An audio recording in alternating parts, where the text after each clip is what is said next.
meus amores, seguidores, que tá chegando agora, né? Porque graças a Deus, o Irá Pode Tudo tá cada dia trazendo mais pessoas. Vocês acreditam que nós tivemos um vídeo que bateu 177 mil visualizações?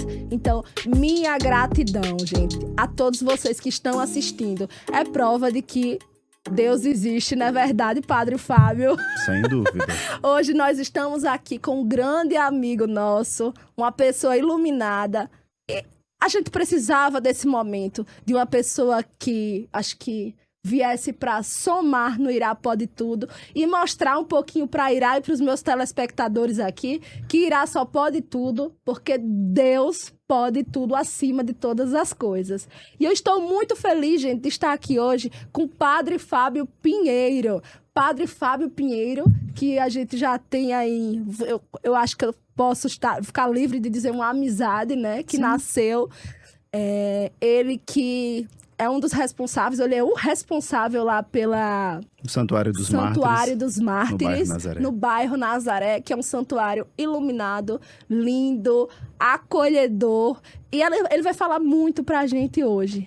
Mas eu não vou apresentar o Padre Fábio pra vocês, eu quero que ele se apresente, ele fale deles pra gente. Fala aí, Padre Fábio. Bom, que alegria poder estar aqui. Eu quero iniciar agradecendo o convite. É uma satisfação poder partilhar, falar da nossa vida, do nosso trabalho, da nossa missão, né? E como você já alcançou tantas vidas, podemos assim dizer, tantas vidas com seus podcasts, que esse seja um canal também, por que não dizer, Sim. para que a graça de Deus chegue a corações na multiplicidade do ser, de viver Sim. o ser. Então, eu sou Padre Fábio, que não é de Melo, sou Padre Fábio Mas Pinheiro. Mas canta também, viu, gente? Sou Padre Fábio Pinheiro, eu sou natural de Santa Cruz, de Santa Rita de Cássia. Né? Eu saí de casa com 15 anos para o seminário. Foi né? mesmo? Meus pais ainda moram em Santa Cruz, Francisco e Marluce. E eu tenho uma irmã, Fabiana, que mora comigo. E fui para o seminário menor, né? Eu fui terminar o ensino médio no seminário. No meu tempo, lá em 2001, existia essa possibilidade. Hoje, se entra para fazer filosofia e teologia. No caso, seminário menor é como se você estivesse fazendo o ensino médio? Isso, coisa do tipo? Sim. Na época era possível fazer o ensino médio. Então eu estudei, morei em Emaús, Parnamirim, e estudávamos então na Escola Santos Dumont, ali na Escola da Base Aérea Militar, né? Depois vim morar no Seminário São Pedro, aqui na Campos Sales, passei 7 anos ali. Fiz estágio como diácono, porque antes de ser padre a gente precisa ser diácono provisório, né? E fui diácono em Canguaretama, lá onde está o local do primeiro morticínio de Cunhaú. Olha, né? Veja só. Coincidência ou providência? Providência. Nunca coincidência, né, Padre? No mundo cristão eu diria que providência divina, né? Eu nunca imaginei na vida que fosse trabalhar num santuário dedicado aos mártires de Cunhaú-Uruaçu. Mas meu estágio diaconal ali, com apenas 25, 26 anos, eu era então diácono lá em Canguaretama. Depois, quando fui ordenado em 21 de outubro de 2010 por Dom Matias, uma turma grande, nossa turma de seminário, e fui enviado para Nísia Floresta. Foi minha primeira paróquia como vigário, depois como administrador paroquial. Fiquei ali até 2013. Sim. E na data de hoje, 13 de agosto, naquela época de 2013, eu era empossado pároco de Nossa Senhora Mãe dos Homens em João Câmara. João Câmara. Então, há 13 anos atrás, no dia de hoje, eu me tornava o pároco de João Câmara. Então, vamos aproveitar e mandar um beijo pra João Câmara. Sim. Né? Que eu tenho família lá também. E o pessoal lá conhece o senhor e fala muito. Todo mundo, né? Fala bastante do Padre Fábio. Sim. E que honra minha, tá? Poder estar aqui com o Padre Fábio. Mas, Padre Fábio, o senhor falou uma coisa que o senhor estudou no Seminário São Pedro. Isso. O meu TCC, meu trabalho de conclusão de curso, que foi sobre as instituições totais, porque o senhor também é formado em psicologia, não é? Também. Eu sou formada também em psicologia. E eu fiz um trabalho sobre instituições estatais, né? Voltado para aquela parte de Goffman e tal. Sim. E eu fiz no santuário, no Seminário São Pedro. Ah, que beleza, Foi não sabia. bem interessante. Depois a gente vai trocar umas figurinhas referentes a isso. Eu gosto muito dessa parte da filosofia, da psicologia. Sim. Então, eu acho que é um dos pontos que a gente se identifica bastante. Mas e aí? Como foi que o senhor chegou? Tava em João Câmara e de Isso. repente... De João Câmara, passei ali uns 4 anos em João Câmara e Dom Jaime, que era o arcebispo da época, com o advento da canonização, Sim. que em 2017 o Papa Francisco iria canonizar, tornar santos para o mundo inteiro os mártires de Cunhaú e Uruaçu. Sim, sim. Então, naquela ocasião, ele me trouxe para cá, disse: você acompanha os movimentos marianos, o movimento da Mãe Rainha, Terço dos Homens. Então, o Santuário dos Mártires ali em Nazaré é um lugar de agregar pessoas que a gente possa difundir cada vez mais a devoção aos mártires, né? Então, era canonização e ele me pedia para vir para essa nova Sim. missão que estou aí até hoje, desde ninguém 2017. Nem ele quer que o senhor saia, né? Porque eu vi um monte de gente mudando de lugar e o senhor continua lá. Dom João, que é o nosso arcebispo atual, ele está fazendo as mudanças. As mudanças são necessárias, né? Sem dúvida. Para a dinâmica da igreja. Exato. Missão é movimento. Então, eu tô aí até o dia que o bispo quiser também. Eu tô feliz, eu tô bem, eu amo o santuário, amo as pessoas. A gente aprende a amar as ovelhas, a gostar. Mas também não sou apegado. Então, na hora que o bispo quiser também transferir, tá tudo bem. Para mim, tá tudo certo. Olha só, gente. É isso, né? Vai completar a missão enquanto for o tempo, né? Sim, exato. Mas, padre, fala pra gente aqui. O senhor falou dos movimentos marianos e falou também da questão dessa ligação com o Santuário dos Mártires. Qual é o santuário qual é a ligação do Santuário dos Mártires com os movimentos marianos, com Nossa Senhora? Como é que existe essa ponte? Porque, assim, muitas vezes a gente fala dos santos, mas muitas vezes a gente não consigo na minha cabeça fazer ou consigo, mas eu tento pensar como a massa, assim, para que chegue às pessoas, porque eu acho que é pergunta de todo mundo. Porque Maria, para mim, está em todos os lugares. Eu acho que sem mãe a gente não vai para lugar nenhum. Tanto que a plateia está aqui com as beatas, e uma das beatas é a minha mãe, que está ali, né? Dona Codora, hoje, pela primeira vez no Irapó de Tudo, viu, gente? Coisa boa. Mas como é esse vínculo de Nossa Senhora, dos movimentos marianos com os mártires do santuário? Boa pergunta, sabe por quê? Porque ali em Cunhaú, onde os primeiros mártires deram a vida por amor a Cristo e à igreja, a padroeira da capela de Cunhaú é Nossa Senhora das Candeias. Os mártires que morreram ali em Cunhaú no dia 16 de julho de 1645, morreram num dia de Nossa Senhora do Carmo. Então, quer queira, quer não, a testemunha ocular do morticínio de Cunhaú foi a Virgem Maria. A gente pode, numa ótica espiritual, dizer isso, que tem tudo a ver a santidade, a entrega de vida dos mártires, a exemplo de Nossa Senhora, que disse sim ao projeto de Deus, que abraçou o querer de Deus. Os mártires também disseram sim a Jesus e por isso derramaram sangue por amor a Cristo. Então, Nossa Senhora tem tudo a ver. Ela é a rainha dos mártires, ela é a padroeira da capela de Cunhaú, como também eles morreram num dia de Nossa Senhora do Carmo. Eu não sabia disso. Pois é, um detalhe importante e riquíssimo. E quando você faz essa pergunta, linkando movimentos marianos, porque eu trouxe ali, né, era um desejo do bispo, eu lembrei logo desse fato, porque o morticínio de Cunhaú tem tudo a ver com a presença mariana, com Nossa Senhora. Padre, e o senhor acompanhou esse processo de canonização dos mártires? Sim. E tenta resumir um pouco, né? Porque, assim, eu já ouvi falar, mas eu acho que muita gente não chega. Eu acho que o caso mais atual que nós temos, né? De Carlos Acutis, né? Que a gente teve uma repercussão imensa. Um jovem, né? Que desde sempre ele dizia que ia morar no céu, ia morar com Jesus e morar com Nossa Senhora. Mas, assim, de modo geral, eu acho que a gente já recebe meio que o santo pronto. Sim. E como é esse processo?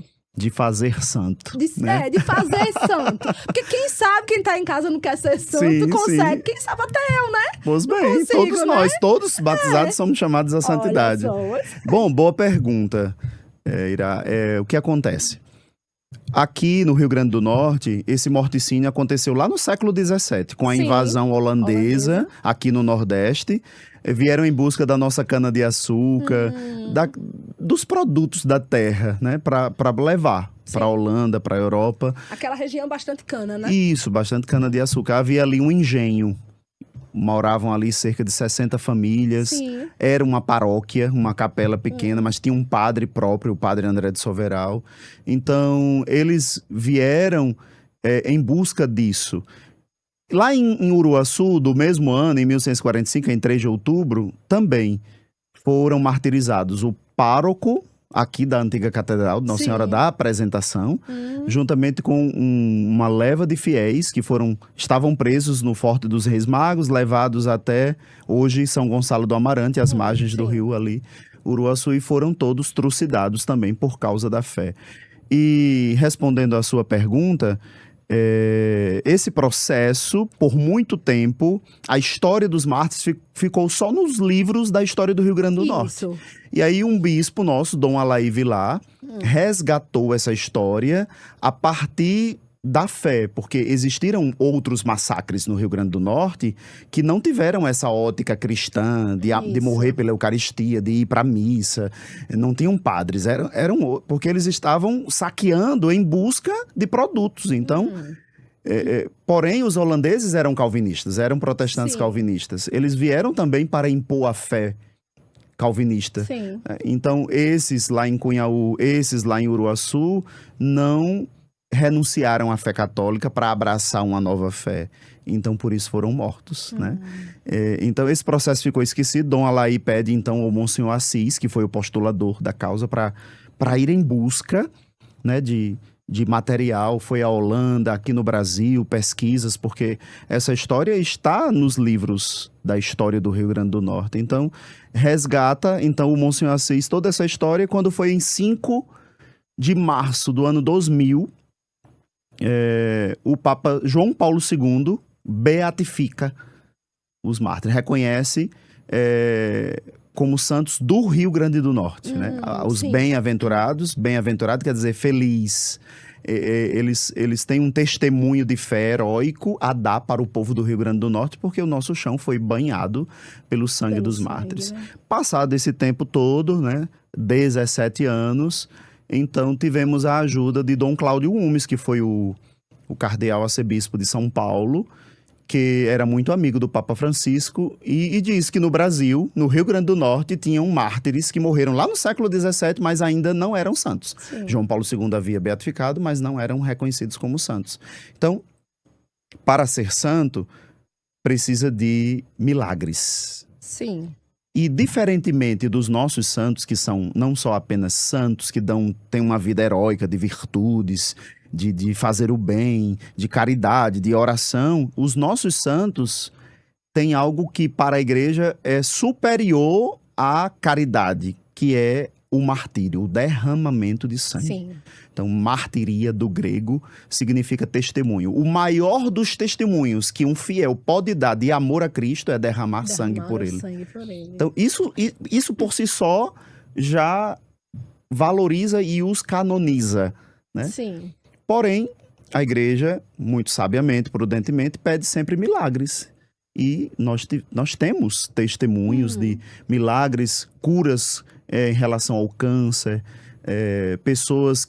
crianças que estavam na UTI, que a mãe pediu a intercessão dos santos mártires e graças foram alcançadas. Então, essas graças também foram enviadas, mas o Papa Francisco, que nós amamos bastante, ele foi diferente. Ele elevou a honra dos altares sem precisar de milagres especialmente, embora tenham ido os milagres, reconheceu como santos os nossos heróis. Eu, na minha forma leiga de pensar, porque eu não sou estudiosa, nem tão pouco, acho que eu não sei 1% do que o senhor sabe.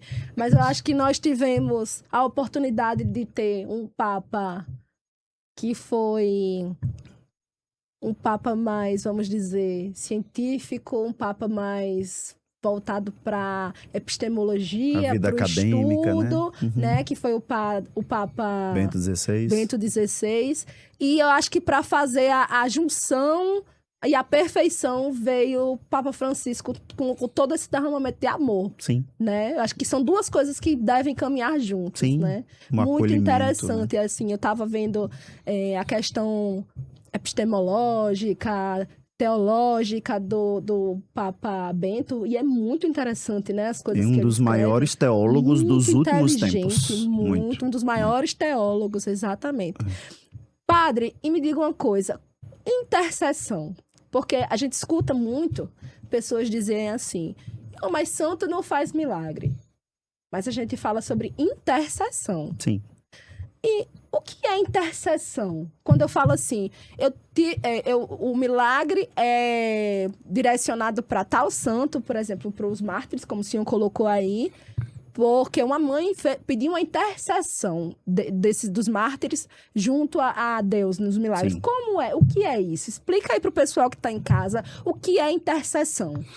A Sagrada Escritura diz que há um só mediador entre o céu e a terra, que é Jesus Cristo. Ele é o único mediador. Mas aqueles que o serviram em vida, por exemplo, Nossa Senhora. Nosso Senhor Jesus Cristo veio ao mundo por intermédio da Virgem Maria. Deus poderia ter enviado seu filho como um relâmpago, por osmose, mas ele não veio. Ele quis se servir do ser humano. Podia ter caído de um raio. Exato. Ele quis se servir de um ser humano para entrar no mundo. Então, Deus, mesmo sem precisar, quis precisar do ser humano. E escolheu lá em Nazaré da Galileia uma mulher para engravidá-la por obra do Espírito Santo para que o filho pudesse entrar no mundo. Veja só a dinâmica divina. Interessante, gente, porque eu tava vendo esses dias, né, assistindo um pouco de The Chosen, porque Sim. eu não sei se vocês sabem, acho que eu já disse nas minhas redes sociais, mas Dona Codora é Moisés. O mal se abrindo, eu já vi umas 30 vezes o mar se abrindo. Agora The Chosen, que eu não sei nem como é o nome que ela fala, mas ainda vou gravar um vídeo pra mostrar pra vocês. E... Gente, e é tudo isso. E aí a gente acaba que vai se aprofundando, vai vendo, né? E é muito interessante como transcorre as coisas. Porque, assim, eu sempre digo, não quer dizer que foi exatamente daquela forma, mas é muito bom a gente ter um referencial. Eu não sei se o senhor gosta, Sim. né? Mas eu ouvi um dia desses até Padre Manzotti falando dizendo assim, gente, vamos deixar pra lá, vamos assistir, vamos deixar a arte, vamos dar credibilidade ao que tem de bom. Sim. E é muito interessante. Em todos os filmes de Jesus que eu já assisti, né? Até mesmo aquele lá que fez o maior sucesso, que a gente viu nos cinemas. A gente ainda não chegou na Paixão... De Mel Gibson. De Mel Gibson. Sim. A gente ainda não chegou na Paixão de Cristo, que vai ser a 6ª temporada agora, né? The Chosen, mas eu imagino Jesus daquele jeito. Não sei por quê. Sim. Você acredita? Jesus humano, acolhedor, Muito, próximo das pessoas, né? Muito. É porque a gente idealiza a divindade muito distante de nós. Só que quando Jesus assume a condição humana, ele assume tudo. Ele não é indiferente à nossa... Ele sorria, ele brincava, ele comia. Todas as vezes que Jesus apareceu ressuscitado, ele aparece comendo. Comendo. Não, e sempre jantar. Isso. E um monte de gente. Então, esse Deus é um Deus próximo de nós, né? Então, quando a gente fala de mediação, o primeiro mediador é Jesus, né? Isso. E aí, todos aqueles que estão unidos a ele podem interceder. Sim. Né? Se podemos orar uns pelos outros, se a gente diz quando a gente está aflito, angustiado, reze por mim, é uma intercessão. É uma intercessão. Então, quanto mais a mãe de Jesus, ela pode mais, os santos podem. Isso. Então, a mãe de Jesus, ela foi intercessora no primeiro milagre de Jesus. Sim, nas bodas de Caná. Sim. Aquele casal... aflito, ela viu como mãe, atenta, disse, filho, eles não têm mais vinho. Então, é uma mãe atenta, que sabe das necessidades Sim. dos filhos, né? E vai ao filho e pede, né? Para que ele medie, ele tem o poder de fazer aquele milagre. Faltar vinho numa festa de casamento que durava 7 dias era um horror. Então, não podia faltar o vinho da alegria, né, da satisfação, que trazia alegria para aquela comunidade. Pois é, gente. Tá faltando um vinhozinho aqui. Mas vamos voltar para o assunto sério aqui. Padre Fábio, então o senhor já deu aqui uma aula, uma catequese pra gente. Quem tá em casa, eu acho que não vai desgrudar, porque realmente, de fato, gente, Padre Fábio aqui tá melhor do que encomenda, como diz. Oh, Deus nos ajude. É a graça de Deus em nós, viu, Ira? É verdade, padre. Padre, me diga uma coisa. A gente sabe, nós cristãos acreditamos que o céu existe. Sim. A gente sabe que Deus é bom. E o mal? Santo Agostinho respondeu um questionamento sobre o problema do mal, né? E ele diz que nós fomos criados bons, nós somos do bem, porque se Deus nos criou e se Deus é plenamente bom, não pode vir coisa ruim dele. Não pode vir o mal. Então, nós fomos criados para o amor, para o bem. É uma escolha do homem ser mal. Então, o que é o mal? É a ausência do bem, diz Santo Agostinho. Então, quando a gente tem o poder, Deus nos deu o livre-arbítrio para fazer escolhas na vida. Embora tenha nos criado bons, nós é que diante das circunstâncias podemos fazer escolhas, selecionamos, né? Mas na nossa essência, Deus nos fez bons. Todos os seres humanos foram criados bons, a gente é que escolhe. Então nada aqui de tábula rasa, nada de John Locke, de empirismo. Segundo a ótica cristã, seria uma escolha humana, gente, né? Claro que o mal, a gente acredita que o mal existe, o diabo existe. A carta de São Pedro diz que o diabo está como um leão a rugir, procurando a quem devorar. E a gente deve resistir na firmeza da nossa fé, né? O mal existe porque na doutrina da igreja, na teologia, se reza que Lúcifer era um anjo bom, um anjo de luz, Lúcifer, né? Um anjo de luz, mas se rebelou porque queria ser como Deus. Ele e uma legião de anjos. Então, daí o mal, né? O mal entra no mundo por rebeldia de um anjo, que convence o ser humano a agir também mal. Então, há liberdade, há o livre-arbítrio, mas há espíritos maus também que nos circundam, que nos rodeiam. Nós abrimos a porta para ele, a janela, ou não? É uma escolha nossa. Né? Muito por essa ótica, assim. Padre, e tem uma pergunta que eu vejo aqui e acolá as pessoas respondendo e que me traz muita curiosidade. Na verdade, são duas. A primeira, que é a mais... Acho que todo mundo quer saber. Como é o céu? Como é que o senhor imagina que seja o céu? Imagina ou de acordo com a doutrina, com os estudos? O céu é agora, já. Porque a gente imagina o céu depois, assim, num mundo escatológico, muito distante de nós, perfeito, em que os anjos servem ao Senhor. Também há essa imagem bíblica, né, disso, mas o céu é ser amigo de Deus, é viver na intimidade com Deus. A gente antecipa o céu quando a gente faz o bem.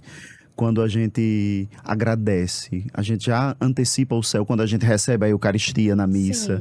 Quando a gente vive essa atmosfera do bem mesmo, da interioridade. Então, o bem é uma amizade plena com Deus. E o inferno é a inimizade com Deus. Quando eu não acolho a vontade de Deus para a minha vida, né? Então, eu vejo muito, e teologicamente, por esta ótica, que transcende só aquilo que está nos livros teológicos e bíblicos, de imaginarmos um céu como um jardim perfeito, um lugar... E tem gente que não gosta de jardim, e aí? Como é que... Então, o céu é essa amizade plena com Deus. E quando a gente vive, de fato, um amor pleno, um amor que respeita o diferente, um amor que acolhe, um amor que abraça, que tá junto. Eu tô contigo pro que der e vier, diante das tuas escolhas, para somar, né? Então eu não vou mentir se eu disser que nós, nesse momento, estamos no céu. Bom, claro que não. É um céu porque a gente vive o agora, né? Sim. A gente não sabe o que virá depois daqui. A gente prever, mas a gente pode ficar com uma saudade de um futuro que a gente ainda não viveu. Então, o céu é agora porque estamos bem, estamos falando de coisas boas, né? Até de coisas também talvez não tão boas para algumas pessoas, né? Sim. Porque às vezes o que é bom para a gente talvez não seja bom para o outro. Mas imagino que esteja bom para você estar aqui fazendo essa entrevista e estarmos aqui. Então a gente antecipa o céu. Com o Padre Fábio aqui, Padre Fábio Pinheiro. Com a minha camisa aqui que eu queria usar, diretamente da canção nova, Jesus, eu confio em vós. Que tia Neide disse, ela comprou só pra dormir, porque ela dorme todo dia com essa camisa. Eu digo, eu vou usar. Então, pra mim é o céu, realmente, sim, né? Claro. Com as nossas beatas ali. Ó, as nossas não, do senhor, né? Assistindo aí, o que falta mais? Padre, mas agora vamos entrar aqui em alguns assuntos mais atuais. Certo. E que, de certa forma, é um tabu. Família. Padre, o que está acontecendo com as famílias? Eu tenho escola, trabalho com criança, e eu tenho visto tanta coisa ultimamente. Eu não vou usar a palavra que até Deus duvida, porque eu sei que Deus ele não duvida de absolutamente nada, porque foi Ele que nos criou. Mas assim, a gente tem visto coisas absurdas, sim, sabe? E o que está acontecendo com as famílias, com a sociedade, com o mundo? Ser família... Família é aconchego, né? Deveria ser. Sim. Aconchego, acolhimento. Nem sempre, eu costumo dizer que nem sempre consanguinidade, sim, parentalidade é família, porque sim, às vezes há muitas diferenças. Mas família é quem nos acolhe, quem nos abraça. O seu ambiente escolar é um ambiente familiar, sim, porque lá as crianças certamente se sentem acolhidas, amadas, bem tratadas, respeitadas. Então, quando falta isso, aí surgem os grandes desafios que rompem, gera violência, né, dissidências nas famílias, porque já não se promove esse lugar de amorosidade, de aconchego, de berço. São João Paulo II dizia que a família é o santuário do amor. Então, o amor não é aquele amor piegas, que às vezes a gente pensa que tá agarrado o tempo todo, beijando. O amor romântico, né? O amor romântico. Porque o amor tem muitas linguagens. Né? O amor meloso. O amor tem muitas linguagens, né? Se ama de muitas maneiras, de muitas formas. Então, quando a gente esquece disso, a gente não toma consciência de que a família é esse ambiente de um nó de relações agradáveis, boas, onde tem as diferenças, mas a gente está disposto a crescer com o diferente, né? Porque amar é ser diferente. Isso. Eu sou diferente e quando eu respeito o outro que não pensa igual a mim, eu vivo a família, né? E quando a gente esquece disso, aí vem os desafios, que cresce cada vez mais. Aí as telas hoje, mais do que nunca, roubam muito esse contato, né? Os pais trabalham o dia inteiro, que bom que trabalham, mas... a gente vai vendo muitas situações adoecedoras no ambiente familiar porque os pais já não têm tempo mais para os filhos. Então não há aquele contato para que o desenvolvimento ele aconteça de forma natural. E aí, quando chega em casa, o final do dia já está todo mundo dormindo, o final de semana é cheio já de muitas outras atividades. Então, quais os momentos, os tempos que a gente cultiva com a família toda? Quais os momentos que a gente tem durante o dia das refeições? Será que é o café que é possível? Ser o almoço, o jantar? É preciso voltar a cultivar aquilo que promove elo, liga, vinculação, né? Sim. Então, eu acredito muito que essa violência exacerbada que a gente vive e tantas divisões, separações... tem acontecido por causa dessa falta de amor, de aconchego, de acolhimento que a gente precisa resgatar no seio familiar, né? O senhor falou sobre amor, né?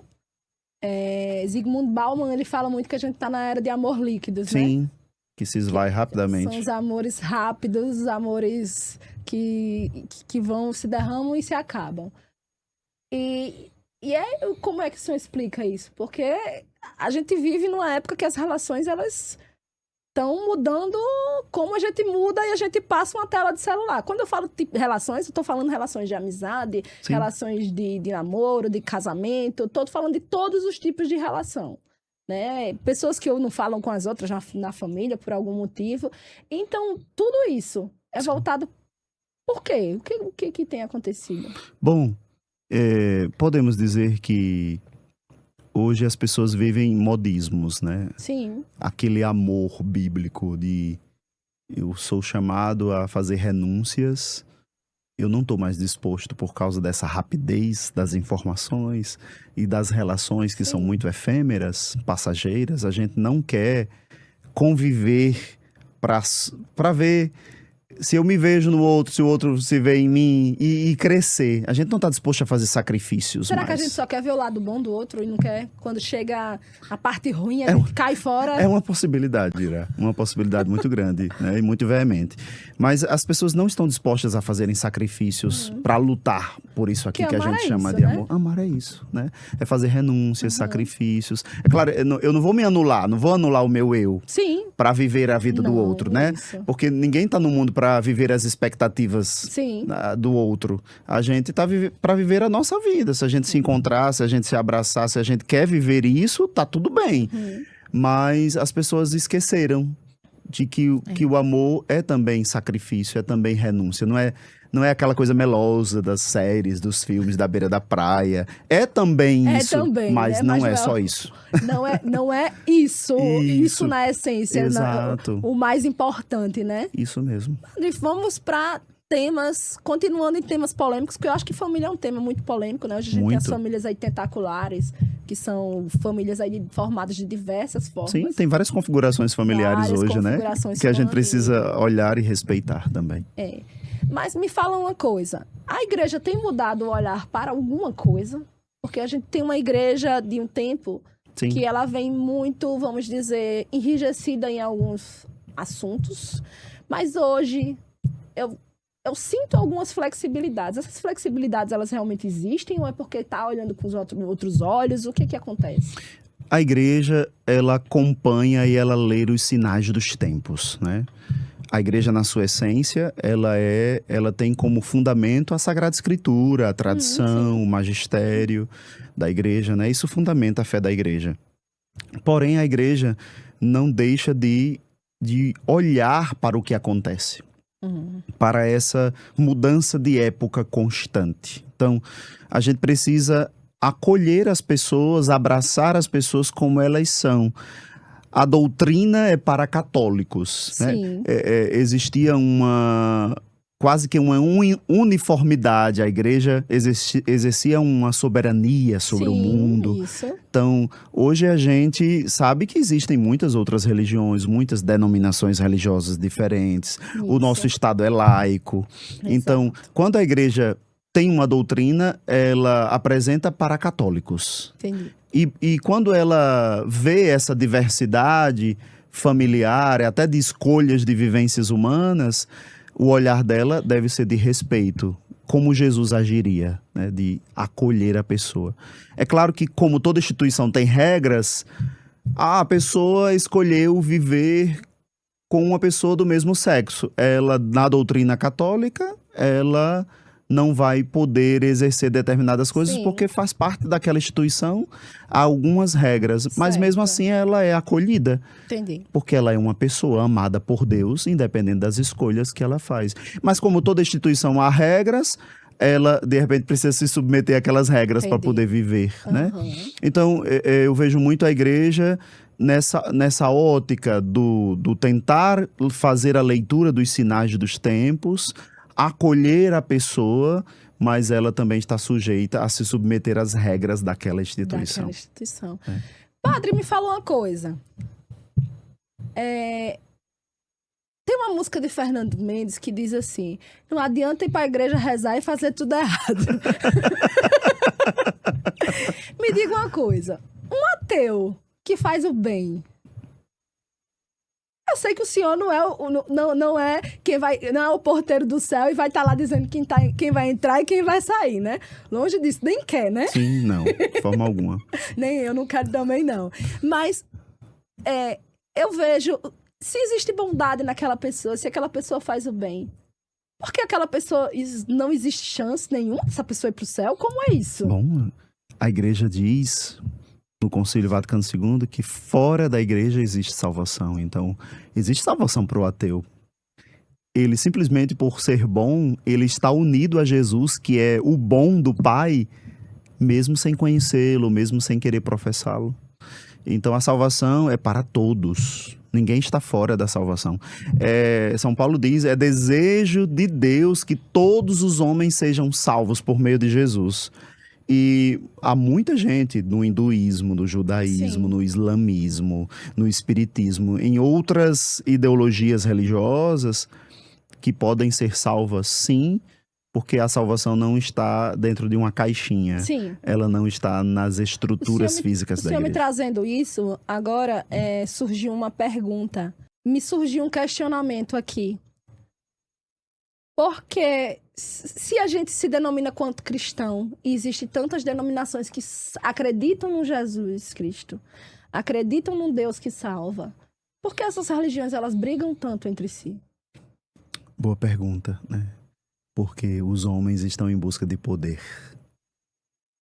Quando a gente esquece a quem nós estamos servindo, que não pregou violência, castigo, ira, aí a gente fica na humanidade. É o humano que briga, é o humano que quer poder. É o ego que quer status, né? Que infla.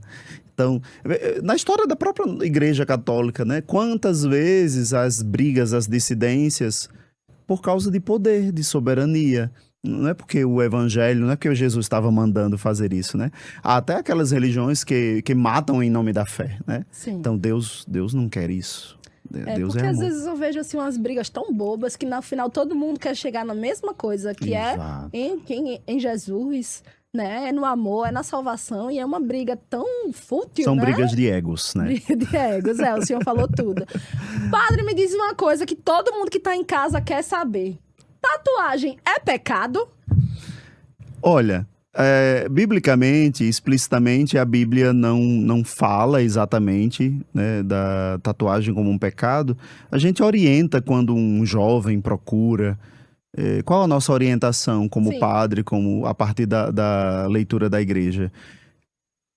Aquela tatuagem faz sentido para você? Sim.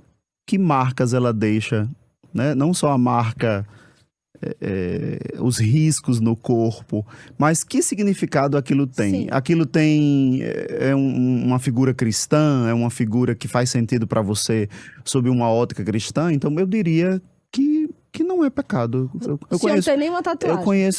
Não tenho. Eu conheço alguns padres que têm.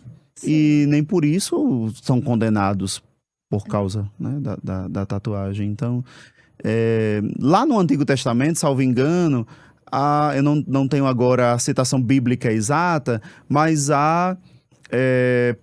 haviam povos que são povos que têm prática de se riscar, de marcar aquela ideologia, aquele rei, aquele senhor do clã, né?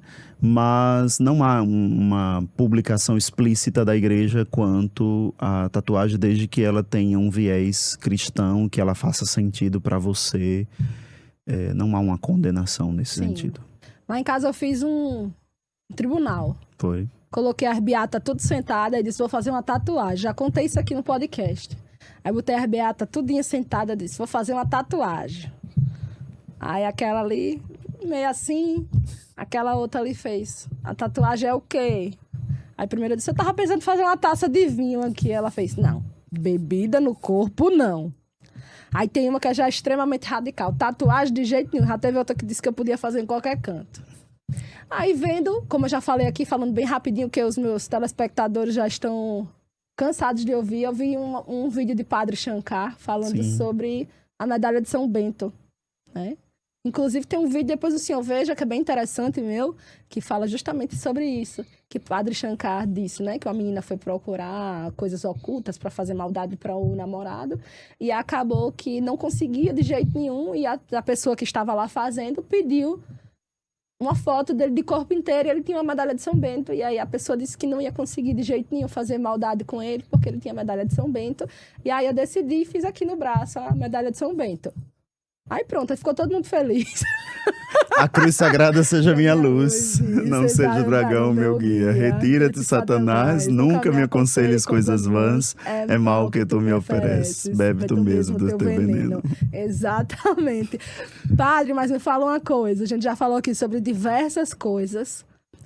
Fala pra gente sobre a festa dos mártires, né? A festa da igreja, do santuário. Como é que vai ser?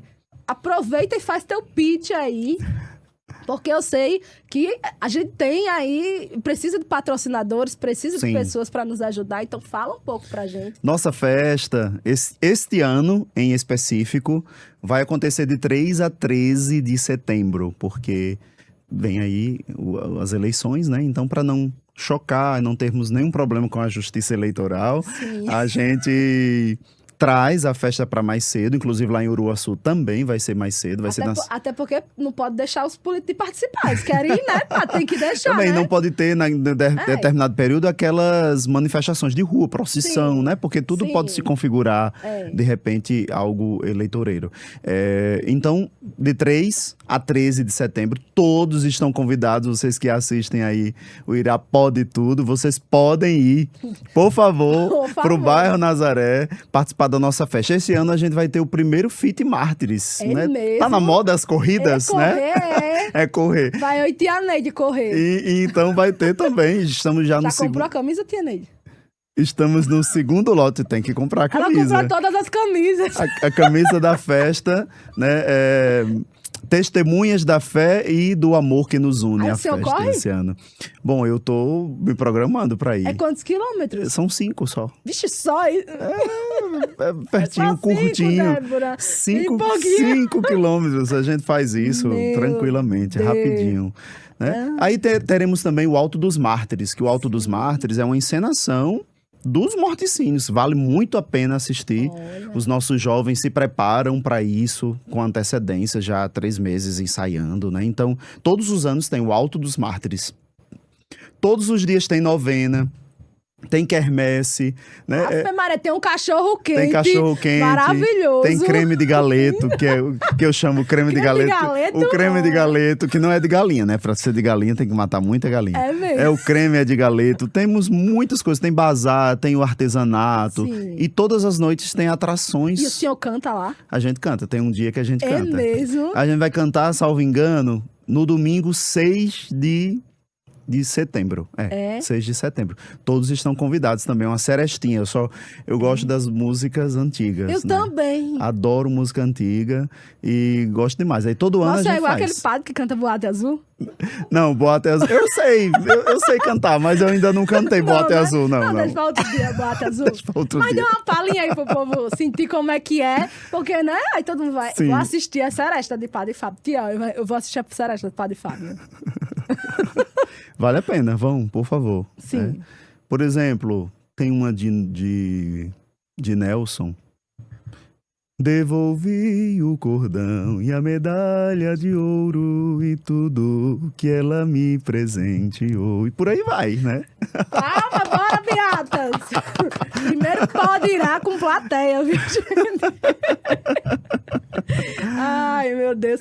Padre, mas, assim, realmente é uma festa muito organizada, né? Graças a Deus. A igreja tá linda, tá uma igreja linda.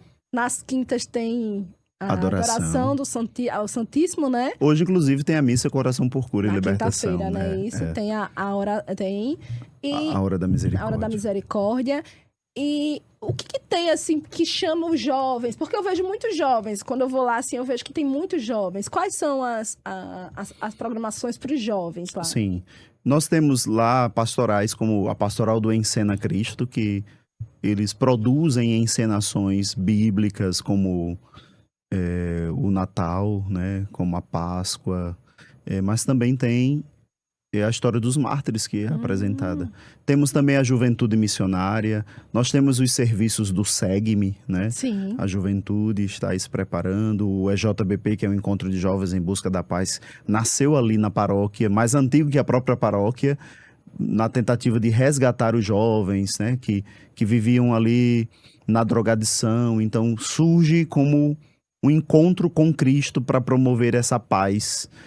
Jovens com dificuldades no relacionamento com seus pais, né, com brigas, com controvérsias. Então, a igreja também é esse ambiente que acolhe a nossa juventude, né?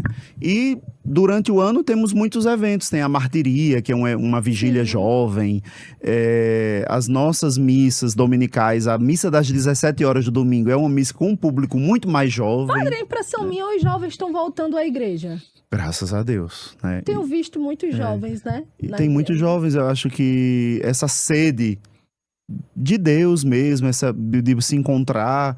Então, os jovens têm buscado, sim, a igreja pela música, pelos eventos. Então, jovem gosta de festa, de evento. E o acolhimento, né? E o acolhimento também. Isso é muito importante. E uma coisa, se eu sou empresário e eu quero ser um dos patrocinadores da Festa dos Mártires, como é que eu faço? Perfeito, nos procura no santuário. Vamos deixar o link aqui embaixo. Exato. Viu? A gente vai deixar Vamos o link. deixar ali os responsáveis hoje, como responsáveis pela equipe, é o Emerson Rodrigues e o Rafael. Eles estão responsáveis pelos patrocinadores. Mas a gente pode procurar a secretaria da paróquia, o padre, qualquer pessoa envolvida na vida da igreja pode fazer esse caminho e será muito bem-vindo, Porque né? eu vejo que a festa tem muitos patrocinadores, Graças a Deus. Graças a Deus, sempre tá lá os estandes. Até porque a gente, para poder divulgar, poder investir, a gente precisa dessa contrapartida antes para poder produzir as coisas. Aí o senhor pode sair comendo daquelas barraquinhas tudinho? Posso. Mas tem que pagar. Mas padre, me diga uma coisa, porque tem muita piada dizendo que padre come muito, né? Padre come muito, mas eu já comi muito, hoje eu como menos. Aí, deixa eu contar uma coisinha pro senhor rapidinho, né? Trazendo sempre meus storytellers aqui, porque irá ter história, viu? Eu estava em João Pessoa, num restaurante. E foi muito interessante, porque nesse mesmo dia que eu estava em João Pessoa, Padre Manzotti estava em João Pessoa. E aquilo, né? Parece que a nossa boca, ela realmente profetiza as coisas. Estava eu e meu namorado e a gente ia jantar com outro casal, amigos nossos. E aí eu liguei pra minha amiga para combinar um horário e eu disse assim, hoje a gente vai jantar com o Padre Manzotti. E ela riu e a gente foi pro jantar. E a gente levou umas 4 garrafas de vinho. A gente gosta do vinho, viu? E graças a Deus, Jesus tem multiplicado o vinho na nossa vida, não falta. E aí... Eu gosto de vinho também, é muito bom. Olha só, bem que... Era uma rolha free nesse restaurante? Era no restaurante de Jacan. Foi. E aí a gente Acho chique. Acho chique também, viu? Jacan. Agora deixa a gente passando um pouquinho de fome, bem pouquinho comida no prato. Mas aí, do nada, depois que a gente já estava pra lá de Marrakech, como diz, quando minha amiga faz... O padre! Eu, que menina? Já tava, sabe? Já tava no 7º dia das bodas de Caná. Aí chega Padre Manzotti. Passando. A gente, pelo amor de Deus, a gente tem que tirar uma foto com esse padre. E o marido, o namorado, fazia de jeito nenhum. Vocês duas já estão embriagadas. Até que, do nada, minha amiga se levantou e disse, vou no banheiro. Quando minha amiga foi no banheiro, aí... tinha entrado a assessora dele no banheiro. Olha só como mulher articula tudo, né? Ela tinha visto que uma pessoa tinha entrado, uma pessoa que chegou com ele tinha entrado. Isso já era tarde da noite, eram as 11 horas, a hora que vocês param tudo, né? Porque a missão, né? É o dia inteiro, né? Quando a gente tá na missão. E aí, ela disse assim, eu e minha amiga, a gente quer muito tirar uma foto com o Padre Manzotti. Aí ela disse que a mulher disse assim, ele tira, mas ele só tira depois que ele comer. Porque enquanto ele não comer, ele não tira foto com ninguém. Só sei que a gente foi pra casa, já tava tarde da noite, e os nossos cônjuges não deixaram a gente ficar, porque disse que a gente ia passar vergonha, o padre ia dar ia brigar com a gente. Mas assim, foi muito interessante isso. Aí tem essa história de que padre come muito. Mas eu tô vendo cada dia o senhor mais magro. Graças a Deus. Eu tenho resistência à insulina, então eu tô fazendo um acompanhamento com endócrino. E aí a gente tem que fechar a boca também e fazer exercício, né? Eu caminho, corro. E isso vai ajudando a gente também. Tá vendo, gente? Vamos lá, né? Irá. Ai, meu Deus. Faz parte. E traz uma equilibração para o corpo, né? Verdade, Hormonal, as ninas da vida, serotonina, endorfina, tudo vai entrando numa regulação se a gente se cuida. Tudo, né? A gente precisa disso. Sem dúvida. Padre, e assim, tá muito bom o nosso papo, mas o nosso tempo já tá quase esgotando, né? Passa rápido. Ainda mais um bate-papo tão leve como esse, maravilhoso.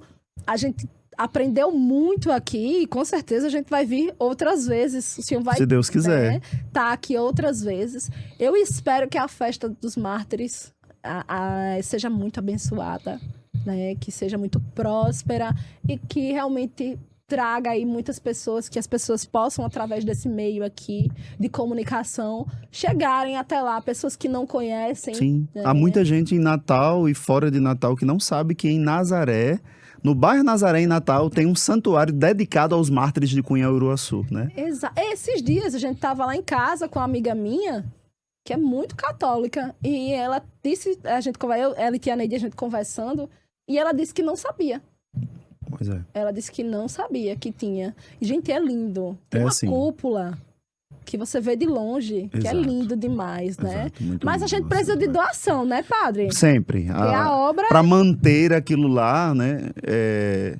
A gente vive como paróquia de dízimos dos fiéis e de coletas, né? Diferente de outros lugares no interior que a gente tem um imóvel alugado, 2 imóveis, e isso ajuda a manter. Então ali a igreja vive disso, das doações de campanhas, quando a gente... Agora mesmo a gente está na campanha da imagem de Nossa Senhora de Fátima. Sim, né? Gente. Tem a festa, tem bazar, tem várias coisas. A gente pode contribuir de muitos modos e maneiras. Aí o senhor comprou essa imagem lá em Aparecida, foi? Comprei em Aparecida, R$8.090. Já consegui 4.000 e uns quebrados. Gente, faltam outros quebrados. Olha aí, viu, galera? Ainda falta, mas ele tá na fé, né? Eu já, né? Sempre, olha, eu digo, o pessoal diz, padre, o senhor é um homem de muita fé. Claro, sou de muita fé. Tudo que já promovi ali no santuário, tá aí, suas tias, sua mãe, sua tia sabem que tudo que a gente fez, graças a Deus, nunca faltou.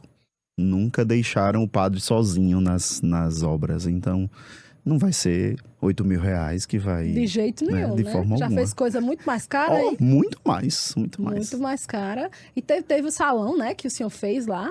A gente tem um complexo ainda que está em fase de construção, né? Mas para isso a gente depende também de emendas, e agora com esse período eleitoral a gente não consegue, né? Mas a gente vai fazendo o que é possível, que está ao nosso alcance. Ali precisa muito de manutenção constante, né? Para manter aquela estrutura bem pintada, arrumada, o templo com as luzes acesas, com portas abertas. A gente precisa de dinheiro. Para tudo a gente precisa de dinheiro, infelizmente. É verdade. Padre, para acabar aqui, quero 2 coisas. Primeira coisa, eu sei que eu vou fazer uma pergunta que talvez ela soe um pouquinho boba, mas qual foi um dos maiores milagres que o senhor já viu na sua vida? O maior milagre é eu ser quem sou. Quem é você? Eu sou o Fabinho, lá de Santa Cruz, que Deus escolheu para ser padre. Acho que eu ser quem sou hoje é um dos grandes milagres. Não tem palavras, né, para dizer mais nada. E passa agora, porque a repórter aqui, a entrevistadora, como vocês chamam, ficou sem palavras agora. Mas passa aqui uma mensagem. Sabe, pessoas, assim, aqui e acolá parece que a nossa fé, ela balança derrapa um pouco. Sim. Balança. Qual a mensagem? Olhando ali para aquela tela, qual é a mensagem que você passaria aí para as pessoas que estão passando por esse momento? Os sonhos de Deus são maiores que os nossos. E a nossa fé, ela precisa estar centrada nele, para que a gente permaneça de pé, para que a gente continue de pé. Quando a gente olha para trás, para os lados, se prende aos nossos medos, nossas angústias, a gente tende muito a ficar cabisbaixo, a afundar. Então, olhemos para Cristo, né? E sabendo que os planos, os sonhos dele para nós são muito melhores. Então, se você puder adorá-lo, rezar, se você puder alimentar sua vida de fé na palavra de Deus, olhando para Cristo, você não se perde. Olha só, gente. Palmas, né? Bora, minha plateia! Gente, ô tarde abençoada, né? E vocês sabem que os nossos convidados, eles meio que ficam carimbados quando passam aqui. Então, eles recebem um mimozinho do Irá Pode Tudo, né? E eu quero entregar aqui ao senhor, certo? Obrigado. Fico lisonjeado. Tá pelo aqui, carinho. já, Me marca, por favor, em pe.fabinho, tá bem? Lá no Insta, por favor.